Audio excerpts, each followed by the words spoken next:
you do believe in good, and if you need to find it to prove its existence, then just look around you. It's everywhere. Seek and you shall find, but never forget, if you accept the existence of good, you will encounter evil.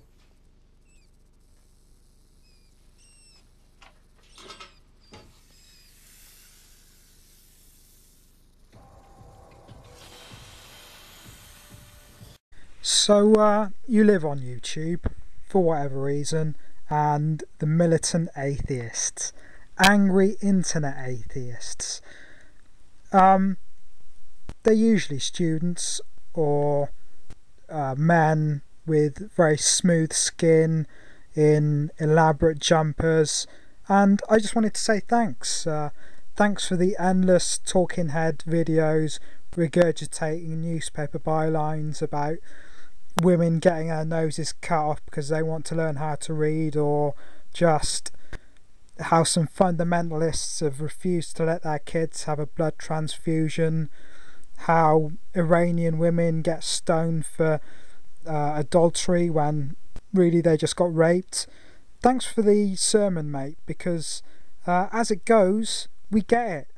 No one's arguing that torture based on the dictates of some fairy tale god isn't a horrific, nightmarish thing. Thanks for that. What I'm interested in is the way you think it's black and white, and you get obsessed with that to the point of saying everyone should have a bath in some road tar. It's nuts. An analogy would be Jimmy Savile was a paedophile, therefore anyone who made a show where they touched a small child is a suspect. Timmy Mallet, your public enemy number one. It's all of it completely insane.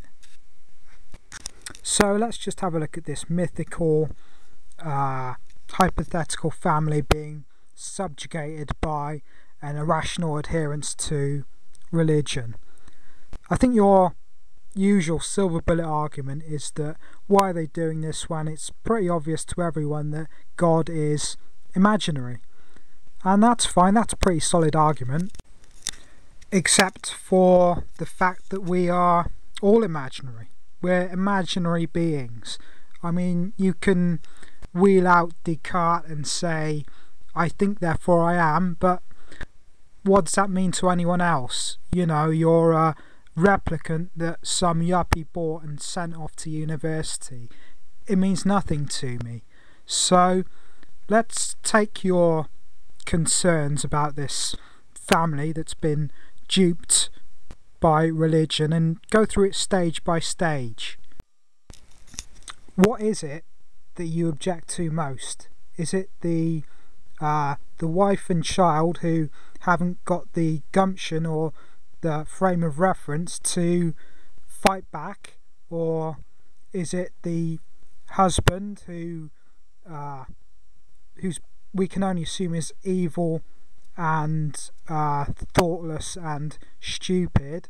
And what I was going to ask next, is it the concept of God that you object to? But I mean, no one hates the concept of God, do they? I mean, even your figurehead Richard Dawkins has said, well, look, it'd be nice, it would be nice if God exists, but I don't think he does. So what I'd like you to do is close your eyes, rest your forehead against the computer screen or smart TV, and just concentrate on the thing you object to most. Is it the lack of gumption, or the stupidity and evil, or is it the dogma? So close your eyes, rest your forehead against the computer screen, and I will read your mind. It's just have a moment of silence and absolute concentration.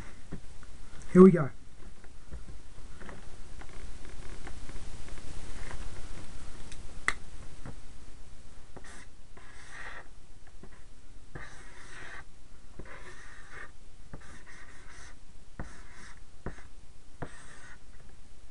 And the thing you object to most is the dogma. This is one of the tired arguments of the militant atheists that I dislike the most. Certainly these strict dogmatic religions were probably created by men to control people, but you'd have us believe that it was just for the sake of being tyrants and having the joy of shedding blood and dictating other people's lives. I say they created these gods because they were small and helpless and neurotic, just the way we all are. It's the reason people worshipped it then, it's the reason people worship it now. I mean, consider the way all these religions they stress humility. Why would they do that if it was just a question of raising armies and subjugating people? You're ridiculous. Beyond that, for you to shout the odds and say these people don't know their own minds it's only going to inflame the situation. As for your own lives, is it worth pointing out at all that all these abhorrent aspects of religion that you enjoy bitching about are only aspects of a whole which is probably noble and necessary? Because you can dress it up how you want, but we are a lazy, thoughtless, undisciplined race. Religion is just another form of psychology, right? It's lateral thinking, and you're just going to have to learn to accept that, mate, alright? I'm going now, bye.